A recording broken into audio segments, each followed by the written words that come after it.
Naaresto ang 41 anyos na lalaki sa ikinasang bypass operation sa Valenzuela City kung saan nakumpiska ang mahigit 70 gramo ng hinihinalang shabu.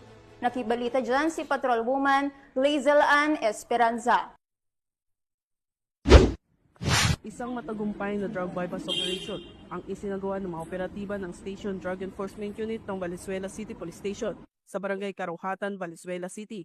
Naaresto sa naturang operasyon ang isang 41 anyos na lalaki na kinilalang si alias James, isang high-value individual.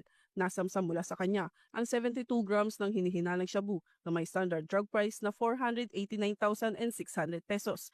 Ang mga nakumpiskang ebidensya ay agad na isinailalim sa pagsusuri ng forensic group sa Camp Crame, Quezon City. Matapos ang pagkakaaresto, dinala ang suspect sa Valenzuela City Medical Center para sa kaukulang medical na pagsusuri. Sa kasalukuyan, siya ay nasa kustodiya ng Valenzuela City Police Station para sa masusing investigasyon at tamang disposisyon.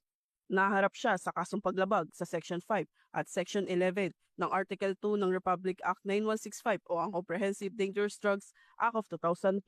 Mula rito sa Northern Police District, ako po ang inyong PNN correspondent, Patrolwoman Lazel Ann Esperanza, alagad ng batas, tagataguyod ng Balitang Pulis.